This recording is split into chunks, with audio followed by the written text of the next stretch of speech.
warahmatullahi wabarakatuh. Saya perwakilan dari kelompok 6 ini mempresentasikan hasil presentasi saya, yaitu tentang Hikayat Suku Tani. Perkenalkan, nama saya Destia. Perkenalkan, nama saya Jeka Maharani Putri. Perkenalkan, nama saya Mazhar Evalina. Perkenalkan, nama saya Muhammad Arifin Ilham. Perkenalkan, nama saya Ferry Setiatno. Suatu kisah, terdapat suatu kerajaan yang dikuasai oleh Raja Payatokru Mahajana. Setelah raja tersebut meninggal dunia, ia digantikan anaknya yang bernama Payatunakpa. Payatunakpa adalah seorang raja yang suka berburu. Suatu hari, ia mendengar berita bahwa di tepi laut mempunyai banyak binatang untuk diburu. Lalu, Payatunakpa pun pergi ke daerah tersebut bersama hulu balangnya untuk berburu. Namun, tidak ada satu binatang pun yang tampak oleh rombongan raja tersebut. Setelah 2 jam lamanya, anjing rombongan tersebut menggonggong. Lalu raja bertanya-tanya, apa yang digonggongi oleh anjing itu? Ternyata anjing itu menggonggongi rusa putih yang amat gemilang warnanya. Tetapi rusa itu berlari ke suatu arah dan hilanglah rusa tersebut. Rombongan raja pun berusaha mengejarnya, tetapi rusa itu berhasil ditemuinya. Namun raja bertemu dengan sebuah rumah sepasang suami istri. Lalu si suami menceritakan asal muasal yang ada rusa putihnya tersebut. Setelah mendengar cerita berita dari suami istri tersebut, raja tertarik untuk memindahkan negerinya selama 2 bulan. Selesailah negeri tersebut dan dinamakan Patani Darussalam yang memiliki arti negeri sejahtera. Beberapa tahun lamanya, Raja Payatunakpa bertahta. Datanglah suatu penyakit berat yang menyerangnya. Tidak ada satu tabib pun yang dapat mengobatinya. Lalu, raja pun mengeluarkan pengumuman melalui anak buahnya, yaitu siapapun yang bisa mengobati penyakit raja, maka ia akan diangkat sebagai menantunya. Tidak lama kemudian, datanglah Syekh Syahid untuk menyembuhkan raja. Tetapi, ia tidak ingin dijadikan menantu.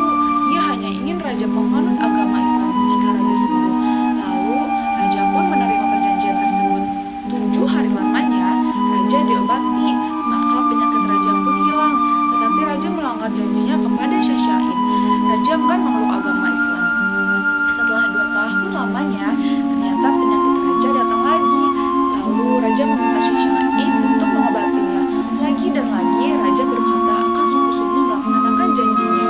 Lalu dengan kemuliaan hati, Syekh Syahid mengobati raja tersebut.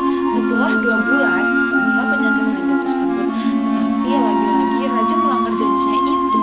Setahun sesudah itu, raja didatangi sakit itu lagi.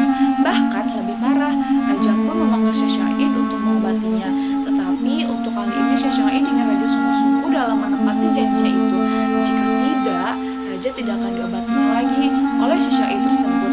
Setelah 20 hari lamanya, maka sembuhlah penyakit raja tersebut. Lalu raja pun memanggil Syekh Syahid dan meminta untuk mengajarkan dirinya dalam memeluk agama Islam. Kemudian raja mengajarkan membaca kalimat syahadat. Lalu Syekh Syahid juga mengganti nama raja dengan Sultan Ismail Shah Jiullah fi Alam. Lalu ketiga anaknya pun berganti nama pula agar semakin terasa sempurna keislamannya. Kemudian raja menghadiahi Syekh Syahid dengan harta yang banyak. Tetapi Syekh Syahid menolak pemberian tersebut dan meminta pulang ke negeri pasainya. Tidak lama setelah itu, banyak pula lah rakyat yang masuk Islam. Mereka mendirikan sholat dan tidak makan babi lagi. Walaupun begitu, raja tetap melakukan pekerjaan yang bertentangan dengan Islam. Assalamualaikum warahmatullahi wabarakatuh. Perkenalkan, nama saya Mazhar Evalina dari kelas 6. Di sini saya akan menganalisis struktur Hikayat Patani.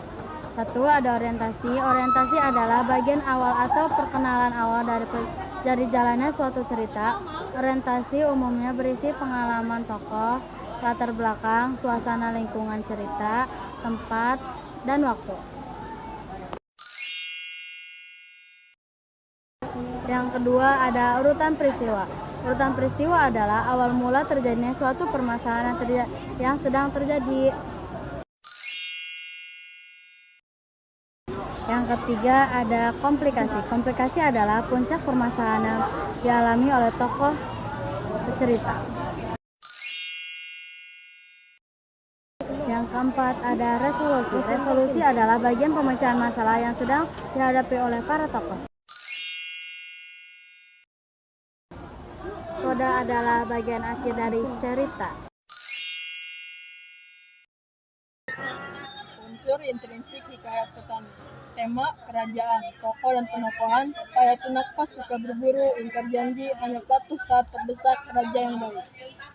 Syekh Said, baik hati, suka menolong, sabar. Hulu Balang, patuh perintah raja. Encik Tani dan istrinya berpengetahuan. Intrinsik hikayat petani, alurnya maju, latar dan settingnya tempat lingkungan kerajaan tepi laut. Waktunya esok hari kita hendak pergi berburu ke laut.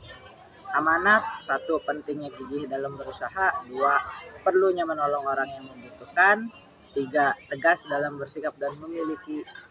Saya di sini akan menganalisis kaidah kebahasaan hikayat petani. 1. Ada majas. Majas yang digunakan di cerita hikayat petani adalah majas personifikasi. Maka segala rakyat pun masuklah ke dalam hutan itu, menghalang segala perburuan itu dari pagi-pagi hingga datang menggelincir matahari. Yang kedua, ada arkais. Ada kata yang jarang dipakai di zaman sekarang. Contohnya ada anakanda, yang artinya anaknya. Kata lalu, syahdan selanjutnya atau kemudian. Hulu Balang, pemimpin atau pasukan. Arkian, sesudah itu. Duli, baginda atau raja. Menyalak, menggonggong. Tasik, kawasan air. Gilang, gemilang, bercahaya putih. Merawa dan menjerat. Duduk santai, cik, kata sapaan. Dan yang ketiga ada konjungsi.